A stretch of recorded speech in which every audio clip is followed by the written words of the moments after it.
ദീപാവലിയൊക്കെ വരില്ലേ, ഞങ്ങൾ കാട്ടാക്കട പോയി കുറച്ച് പടക്കം വാങ്ങാമെന്ന് വിചാരിച്ചു. ഞാനും ചേച്ചിയും കൂടെ പടക്കം വാങ്ങാൻ പോവുകയാണ്. മോളെ വീട്ടിലാക്കിയിട്ട് ഞങ്ങൾ പടക്കം വാങ്ങാൻ വേണ്ടി കാട്ടാക്കട പോവുകയാണ്. കാട്ടാക്കട എൻ്റെ അച്ഛൻ്റെ കടലാണ് പടക്കം ഇരിക്കണത്. എൻ്റെ അച്ഛൻ്റെ പൂക്കടയാണിത്. ഞങ്ങളവിടെ ചെന്നപ്പോൾ അനിയനും അനിയൻ്റെ കൂട്ടുകാരനും അവിടെ ഇരിപ്പുണ്ട്. അവൻ എന്നെ കണ്ടത് കളിയാക്കിയതുപോലെ അവിടെ ചെയ്ത് വെച്ചാൽ ബൊക്ക എടുത്ത് തന്നു. അവിടെ നിന്ന് എന്തായാലും പടക്കം മാത്രം കൊടുത്ത് വിടത്തില്ല, സ്വീറ്റ്സും എന്തായാലും കാണുമെന്ന് ഞങ്ങൾക്കറിയാം. നോക്കിയപ്പോൾ അത് അവിടെ ഇരിക്കുന്നത് കണ്ട്. പിന്നെ പെട്ടെന്ന് അത് പൊട്ടിച്ച് ഞങ്ങൾ അതൊക്കെ കഴിച്ചുകൊണ്ടിരിക്കുകയാണ്. അതും കഴിച്ച് ഓരോ കാര്യങ്ങളൊക്കെ ഇങ്ങനെ പറഞ്ഞിരിക്കുകയാണ്. അച്ഛനെ വിളിച്ച് പറഞ്ഞു, അച്ഛൻ ഞങ്ങളിവിടെ കടയിൽ വന്നു. അപ്പോൾ അച്ഛൻ അകത്തെ കടയിലിരിക്കുകയാണ്. അച്ഛൻ ഇനി അകത്തെ കടയിൽ നിന്ന് ഞങ്ങളിവിടെ ഇരിക്കുന്നുണ്ട്. പിന്നെ അച്ഛൻ പെട്ടെന്ന് ഇങ്ങ് വന്ന് പിന്നെ കടയിൽ നിന്നൊക്കെ ഇറങ്ങി അനിയൻ്റെ ഇത് ബോക്സ് വാങ്ങിച്ച് ഞങ്ങൾ അവിടെ നിന്ന് ഇറങ്ങി. ഞങ്ങൾ കുഞ്ഞായിരുന്നപ്പോഴേ ഞങ്ങളുടെ വീട്ടിൽ ഈ ബോക്സ് എത്താറുണ്ട്. എല്ലാ വർഷവും ദീപാവലിക്കും അവിടുന്ന് ബോക്സ് എത്താറുണ്ട്.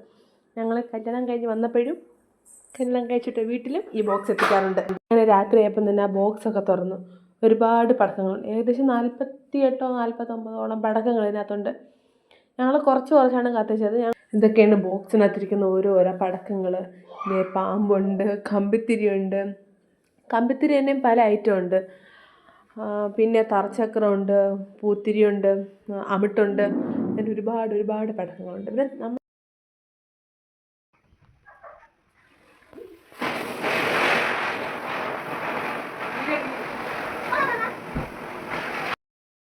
പിന്നെ അത് കഴിഞ്ഞ് എല്ലാം നേരെ വെളിയിൽ കൊണ്ടുവന്നു. അകത്ത് കയറി ഭയങ്കര പുകച്ചിടുന്നുണ്ട്. നേരെ എല്ലാം കൊണ്ട് വെളിയിൽ കൊണ്ടുവന്നു. ഇനി എല്ലാം വെളിയിലാണ് കൊണ്ടുവയ്ക്കുന്നത്.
പടക്കം പൊട്ടിച്ചുകൊണ്ടിരുന്ന സമയത്ത് ഭയങ്കരമായിട്ട് മഴ പെയ്തു. പിന്നെ എല്ലാവരും ഒതുങ്ങി നിന്നു.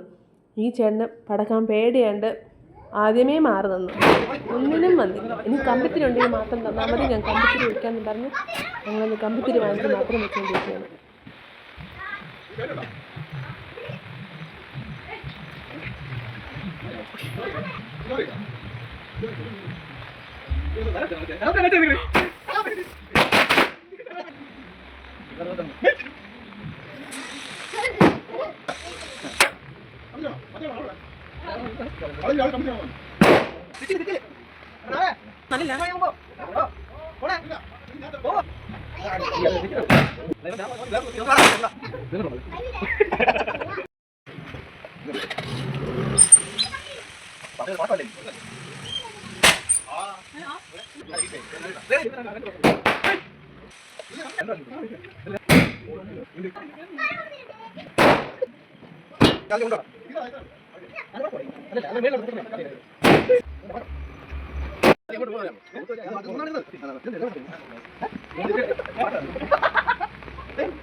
Gracias.